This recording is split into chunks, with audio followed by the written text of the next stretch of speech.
Assalamualaikum warahmatullahi wabarakatuh. Bismillahirrahmanirrahim. Alhamdulillahirabbil alamin.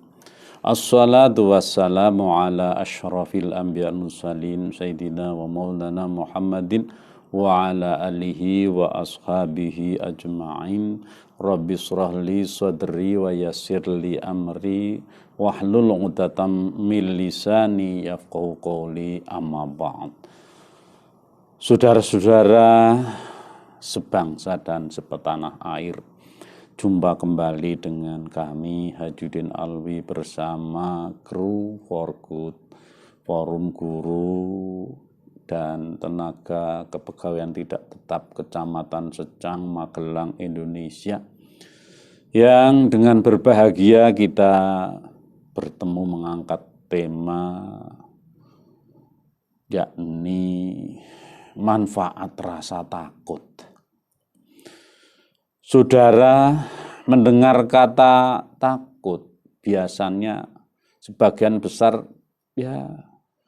teringat hal-hal kesan-kesan yang menakutkan, menyeramkan, dan mengerikan. Hal ini tertanam sejak kecil, saudara. Karena apa? Ya, biasanya mohon maaf orang-orang tua, terutama para ibu ini sering memberikan gambaran ketakutan terhadap anak-anak. Contoh, ketika seorang anak sulit tidur, dia akan ditakuti dengan kata hodi atau yang lain. Awas ada hantu, yang dalam bahasa Jawa memedi, yang digambarkan menakutkan, dan padahal itu kan hanya sebuah gambaran yang tidak pernah nyata, halusinasi, tetapi cukup sukses untuk menanamkan ketakutan. Saya mengatakan itu adalah sebuah berita bohong yang sukses diturunkan antar generasi. Maka anak-anak akhirnya menjadi tumbuh dengan nyali yang kecil, melewati sesuatu yang dianggap angker, dia takut, bulu kuduknya merinding begini dan sebagainya. Padahal itu hanya sebuah ilusi saja yang merupakan efek dari ilustrasi yang selama ini diturunkan. Jelas itu tidak sehat. Maka anak-anak sekarang, anak-anak depan mestinya hal itu dihindari. Kalau anak memang tidak bisa sulit tidur, ya dengan cara yang lain. Memang rasa takut ini memang di samping takut yang demikian, Allah Subhanahu wa taala memang sudah menyampaikan, A'udzu billahi minasyaitonir rajim. Wa lanabluwannakum bisyai'im minal khawfi wal ju'i wa naqsim minal amwali wal anfusi wath thamarat wa basyiris sabirin. Dalam Al-Baqarah 165 Allah menyatakan bahwa sungguh akan kami berikan manusia itu dengan ketakutan, kelaparan, kekurangan harta, jiwa, dan buah-buahan. Dan beruntunglah Allah menyatakan orang-orang yang sabar. Takut secara psikologis didefinisikan sebagai kondisi psikis atau kejiwaan yang diliputi rasa khawatir, kegalauan, ketakutan, was-was, atau kurang nyaman terhadap sesuatu yang tidak disukainya. Ada ulama yang mendefinisikan beberapa jenis rasa takut. Yang pertama, takut tabiat, takut secara naluri, takut hewan buas, dan seterusnya. Yang kedua, takut maksiat, yakni takut yang tidak pada tempatnya. Yakni contoh takut kepada atasan untuk tidak memanipulasi administrasi. Takut tidak mau menghindari perbuatan yang baik karena antara ini takut kehilangan jabatan. Yang ketiga, takut sir, yakni takut karena semacam halusinasi. Takut pada pohon angker, pada keris, pada mitos. dan seterusnya. Dan yang keempat adalah takut karena ibadah, yakni takut kepada Allah. Saudara sekalian, bahwa takut ternyata tidak hanya memiliki sisi negatif, tapi ada sisi positifnya.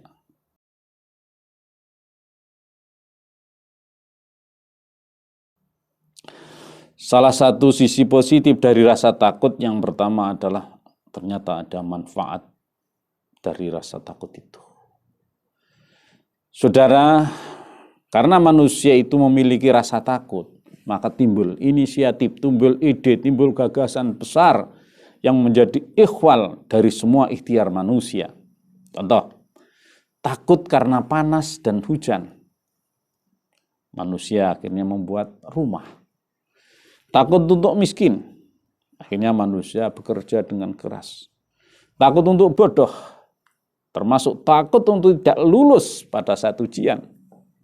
Dia akhirnya belajar dengan sekuat tenaga. Termasuk ketika takut sendirian, manusia mencari teman. Takut terhadap gelap, manusia akhirnya mampu menciptakan lampu dan seterusnya. Pendek kata, gara-gara memiliki bawaan rasa takut, manusia berupaya mencari berbagai solusi, sehingga segala macam persoalan termasuk mencari langkah antisipasi agar terhindar dari macam mara bahaya. Dan saudara sekalian, terlebih dari itu yang lebih utama dari manfaat rasa takut adalah manusia memiliki gairah, keinginan, ikhtiar agar mendapat keselamatan baik di dunia dan akhirat.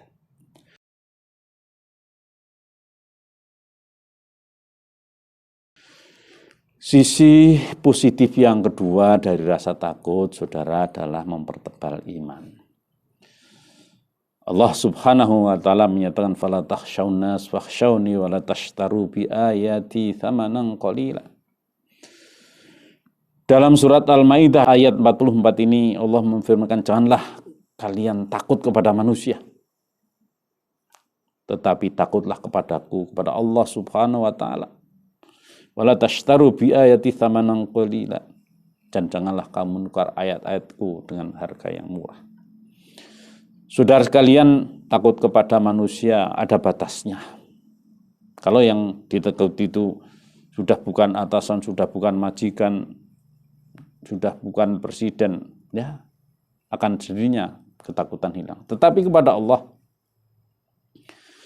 mau bersembunyi di mana, sampai kapan manusia itu akan menghindari ketakutan dari Allah, maka takutlah secara positif pada Allah Subhanahu wa taala. Nah, takut siksa Allah karena dosa-dosa yang diperbuat, takut tidak menunaikan kewajiban kepada Allah, takut tidak diterima amal ibadahnya, takut dihadapkan kepada kemurkaan Allah yang akan menimpa, dan takut su'ul khatimah, akhir kehidupan atau kematian yang buruk. Dan saudara, takut azab kubur, pengadilan, dan di akhirat serta naudzubillah di neraka. Maka anjurannya saudara-saudara kalian, ketakutan itu hendaknya diwujudkan dalam sebuah perilaku sikap yang Allah menyampaikan, a'udzubillahi minasyaitonir rajim, may yuti'illah wa rasulahu wa yakhshallah wa yattaqi fa ulaika humul faizun. Allah menyarankan, memerintahkan kepada kita, barang siapa yang taat kepada Allah dan Rasulnya dan takut kepada Allah, lalu takwa, maka merekalah orang-orang yang mendapatkan kemenangan. Ada takut, lalu ada takwa. Ketakutan itu diwujudkan kepada ketaatan. Insya Allah akan dijamin oleh Allah Subhanahu wa taala menjadi orang-orang yang beruntung, orang-orang yang mendapatkan keberuntungan di dunia dan akhirat. Manfaat yang juga dalam hal ini mempertebal iman bahwa ketakutan seseorang hanya kepada Allah, tidak lagi takut kepada tempat angker, takut kepada hal-hal yang mistis dan sebagainya. Karena apa? Semua itu makhluk ciptaan Allah. Sehingga dengan ketebalan iman insya Allah kita terhindar dari perasaan takut-takut yang mistis demikian.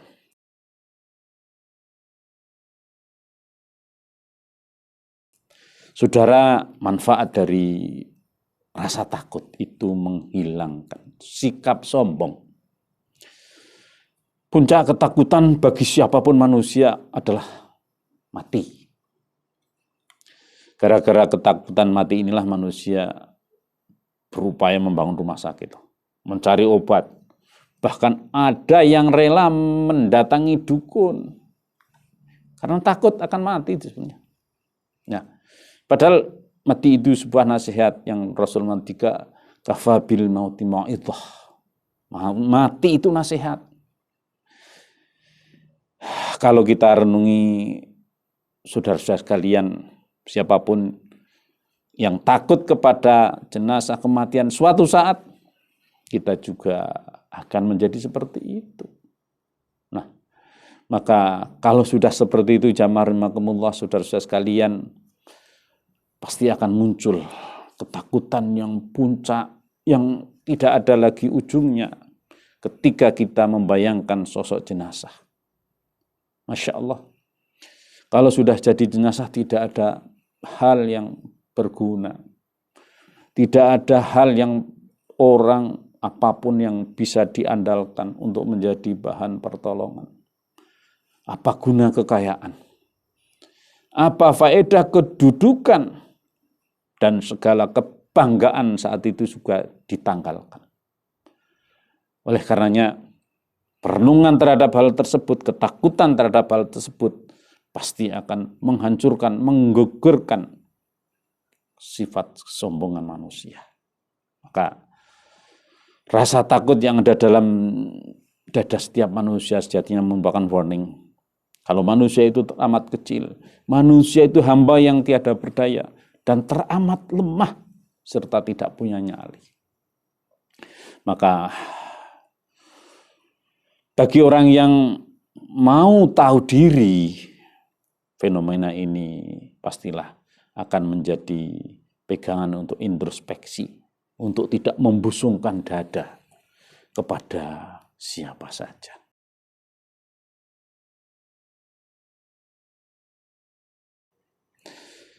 Dan manfaat rasa takut yang keempat, saudara, adalah kita sekalian terpacu, termotivasi untuk beramal. Karena ketakutan-ketakutan, hakikat dari ketakutan untuk menghadapi kematian, untuk menghadapi alam akhirat, tidak ada lain yang bisa diandalkan adalah amal. Maka dengan rasa takut ini, yang diiringi keimanan, insya Allah kita akan terpandu, terpacu menuju kepada rasa tawakal, berserah diri kepada Allah, karena merasa tidak mampu, tidak akan tahu apa yang terjadi di masa mendatang. Tidak ada jalan kecuali lalu bersiap, fatazawwadu fa inna khairuz zadi taqwa. Bersiap dengan apa? Dengan beramal. Nah, amal soleh memang menjadi solusi bagi orang yang beriman. Yang awalnya rasa takut karena bayangan-bayangan masa depan yang jelas tidak bisa kita ketahui, dengan kita sekalian menyiapkan diri dengan beramal, insya Allah dijamin oleh Allah Subhanahu wa Ta'ala, ketakutannya itu akan menjadi hilang. A'udzu billahi minasyaitonir rajim. Innal ladzina qalu rabbuna Allahu tsumma istaqamu tatanazzalu 'alaihimul malaikatu alla takhafu wa la tahzanu ألا تخافوا ولا تحزنوا وأبشروا بالجنة التي كنتم توعدون. Dalam surat Fussilat ayat 30 ini Allah Subhanahu wa taala menyampaikan kegembiraan berita yang menyejukkan kepada kita sekalian, di mana semua manusia itu dilanda ketakutan. Yakni Allah menyatakan sesungguhnya orang-orang yang mengatakan Tuhan kami Allah, Rabbuna Allah. Tsumma istaqamu, kemudian istiqomah, meneguhkan pendirian, tidak mencela-mencela, tidak leta-leti, tidak seenaknya sendiri dalam mengabdi kepada Allah, berbakti kepada Allah, beribadah kepada Allah dan beramal soleh. Allah sudah menyampaikan tatanazzalu alaihimul malaikah, akan menurunkan malaikat. Dan Allah juga menyampaikan alla takhafu, jangan kalian takut, wala tahzanu, jangan kalian merasa sedih. Lebih-lebih Allah mengatakan wa absyiru bil jannah, berilah kabar gembira adanya surga yang dijanjikan oleh Allah Subhanahu wa taala. Saudara, sungguh sangat menyejukkan. Ketakutan-ketakutan yang melanda siapapun itu ternyata akan bisa tereliminir, tergantikan dengan kegembiraan manakala kita istiqomah mengabdi kepada Allah Subhanahu wa taala. Mudah-mudahan ada manfaatnya dan mudah-mudahan kita bisa berjumpa kembali di waktu yang akan datang. Dan selalu saja kita mohon pada Allah dan kita sekalian semua umat manusia di dunia ini dihindarkan, dijauhkan dan melakukan Allah Subhanahu wa taala mengangkat kembali wabah virus corona yang cukup menggetarkan, mengkhawatirkan, menakutkan seluruh manusia. Akhirul kalam, billahi taufiq wal hidayah. Assalamualaikum warahmatullahi wabarakatuh.